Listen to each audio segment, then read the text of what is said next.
Even if Lith could conjure a bubble of air around his head, it would last him only a few seconds if he was forced to go all out. Leaving the camp in such circumstances was an unnecessary risk that he had no reason to take, at least not yet. The situation was still under control. Lith could afford to wait a little longer. I agree with your plan. We'll leave tomorrow at dawn once we make sure that nothing is going to follow us or attack the camp. Floria said. No offense, but isn't it better if I go alone? You know I'm a tough nut to crack. Lith had mixed feelings about Floria coming with him. She was a reliable partner, but living together again for so long was becoming kind of awkward. Yes, but between your warden skills and my Forgemaster tools, we can explain anything we might find. You should be the first one to realize how easier would our situation be if we could share all our information with the professors. Your secrets may protect you, but at the same time, they keep you in the dark. On top of that, you're strong but you're not invincible. You needed my help against the fungus just like you needed Marok's against the golem. Right? Right. Lith had to admit that golems were his bane. Being an awakened one meant nothing against constructs. Without the gatekeeper and with the fire element sealed, he needed help. If there really is a guiding hand behind all the hurdles we have faced so far, then the mastermind's next step would be testing us individually. Floria is the best partner I could ask for. She is strong, smart, resourceful, and I don't have to hold back in front of her. Lith thought. The following day, while the rest of the group continued to grow moss patches so that they could resume exploring Kula as soon as possible, Lith and Floria took the corridor from which the first wave of techs had emerged. Due to the late Professor Syndra's corona discharge spell, the walls were still wet from the water and black streaks were visible where the powerful lightning had struck. It seems that we are lucky, Lith said while using the array detecting spell on the area in front of themselves. What do you mean? Floria asked. She was using a light spell to illuminate their surroundings. Gods, I hate confined spaces. Any move we make echoes and carries across the caves. To make matters worse, all this light makes us an easy target. I mean that Professor Syndra might have involuntarily tossed a huge monkey wrench in our invisible enemy's plan. Damn, I overthink so much about the small details that I always end up missing the obvious stuff. If that was supposed to be an explanation, it's no wonder that the White Griffin relieved you from your duties as professor. The class here is almost blind, do you mind being clearer? She grunted. First, I was just an assistant professor. Second, I was referring to the soot on the walls. Think about it. According to my theory, someone sent the text to attack our camp, and maybe, when Syndra unleashed his tier 5 spell, he didn't hit just a few overgrown crabs. Lith could have taught her fire and life vision, but he was afraid that their use would have speeded up her awakening process. Both spells required to let the mana flow from the core to the eyes, and to make sure that Floria survived despite her already bright cyan mana core, he needed all the time he could get. Floria looked at the blackened walls in a reverie before saying, You're right, we only need to follow the markings left by the corona discharge and check where they end. If the text came from a hidden tunnel, maybe it's jammed and we will find it still open. If the markings disappear suddenly, instead, it will mean that during the fight the spell must have entered the dimensional corridor the texts were coming out from and that it killed the mage or destroyed the array that generated the gate. Exactly, Lith nodded. Maybe the attacks didn't stop because we passed a test, but because Syndra sealed the entrance. They kept walking in silence for several minutes before Lith was forced to take a rest. Constantly using both life vision and the array detecting spell was exhausting for him as using all of her magical senses was for solace. Invigoration was an option, but they preferred to be underestimated, in case someone was spying on them. Did you find anything? Floria asked. The silence and the darkness surrounding them didn't scare her, but the thought of what might be hiding around the corner kept her on edge the whole time. She kept preparing spells just to be forced to release them once the mental stress they required became too much. Unlike Lith, I don't see through walls, she thought. So far the corridors are completely dead. You can relax. The moment I spot an enemy, I'll warn you. Yeah, unless they warp on our back. Anything else? Yes, there are markings on the walls at regular intervals. They are different from those we met following Marok's path, Lith replied. Are they always the same word or different ones? Some are Kula's name but some are different. I jotted them down, Lith said while handing her a piece of paper filled with unknown characters. Gods, you should have told me earlier. I'll be right back. Floria opened a warp steps leading straight inside the camp, uncaring of the alarms she triggered. She gave the professors the piece of paper along with a brief explanation and returned even before the dimensional door could close. You just wasted precious mana. We could have given it to them after our return. Who cares if this tunnel leads to Lucia while that one goes to Valeron? We are here to find out what happened to the texts, not to sightsee. Lith said. Yes, and that's exactly why I asked for a translation. If your theory is right, then those characters are just road signs. If you are wrong, however, they could mark secret tunnels, deposits, monsters' breeding grounds, everything. You can see the markings with your special sight, but for normal people, ODI included, they are just as good as a secret code. They could help us to unravel this mystery faster, Floria explained. I still think it's a waste of mana, but since we're clutching at straws, your idea is as good as mine. Lith needed a bit more time to recover, so they sat down in a silence that grew awkward with time. How are things going for Camilla's sister? Floria asked after a while.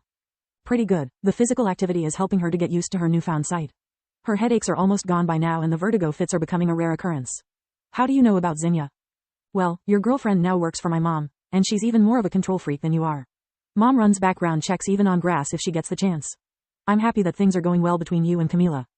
And that's my cue, Lith thought while standing up and resuming to walk. I'm comfortable spending time with Floria, but not enough to talk with her about my current relationship. Supreme Magus. Chapter 666 Mixed Signals Part 2. They kept following the trail left by Corona Discharge's stream of lightning until it suddenly stopped.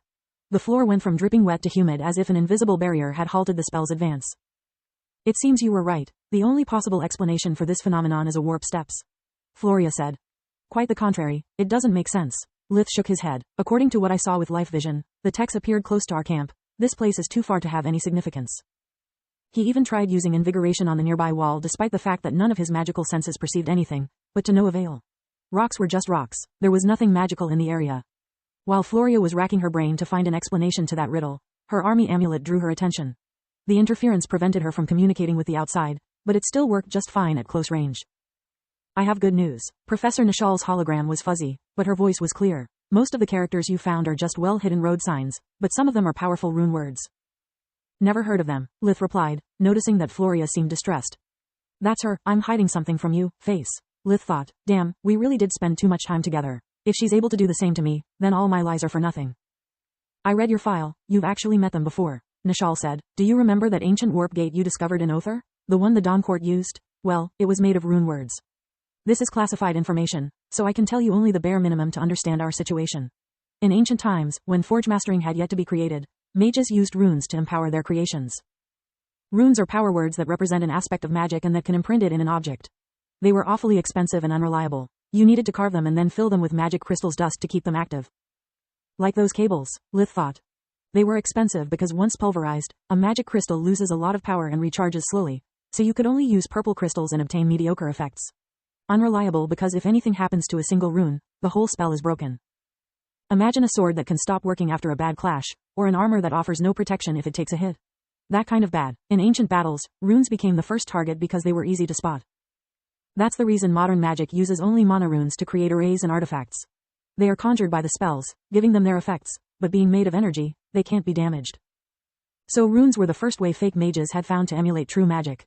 Lith thought, fake forge masters need to draw magic circles, whereas I don't need them because I can freely manipulate my mana.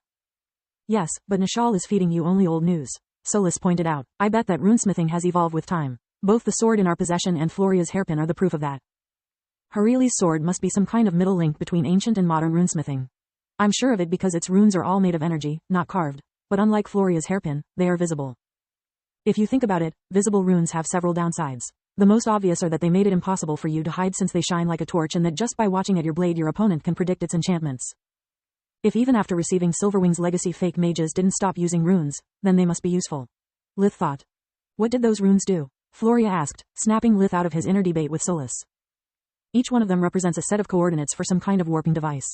My guess is that the ODI used them to warp troops at the right intersections to surround invaders. Nishal said. Can you point them out to us? Following Floria's request, a set of characters appeared on her communication amulet. Then, the professor broke each character down into words and runes. After ending the call, Floria said. I think I know what happened to the text, but to be sure I need to get to this rune. Do you remember where is this placed? She was showing him a character comprised of an unknown power rune and the word, meat shields.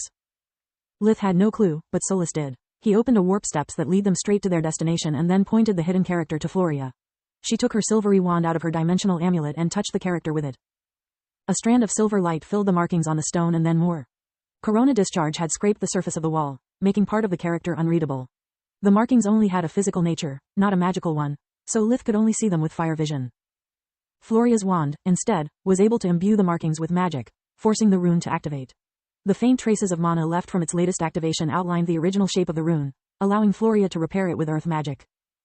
Once she was done, she used what looked like purple crystal dust on the restored rune until it glowed for a second. There, old runes are really annoying. Giving them the correct shape is not enough to repair them, you also have to restore their mana flow with crystals. She explained. I guess Orion has taught you about runes. Did he do it in case your hairpin gets damaged? Lith asked. So you knew, she said with a smile. No, modern runes can't get damaged. Dad taught me about runes in case I decide to become a royal forge master as well. By the way, it's not just your sight being special, but your touch as well. Otherwise you would have noticed that my weapon and part of my equipment have been runesmithed as well. Unlike Lith, Floria didn't even attempt to lie and shared with him everything she could. What are you doing exactly? Lith asked. One of the many downsides of ancient runes is that they couldn't be imprinted. As long as they have power, anyone can use them. Lith nodded at her words. The Dawn's Court warp gate worked the same way. Which means that if I can properly restore the dimensional rune the ODI used to ambush us, we can get behind the enemy lines by using their own secret pathway. How do modern runes work, exactly? I'm sorry, but I can't teach you about them. First, I know only the basics, so it wouldn't be much of use for you. Second, if I did, I would put more than just my life on the line. I would put Dad's as well. Even speaking about them is an act of treason. My father trusted me and I'm trusting you, but I cannot involve him in my decisions.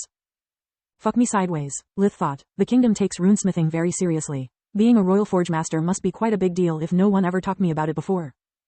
How did you discover about runes?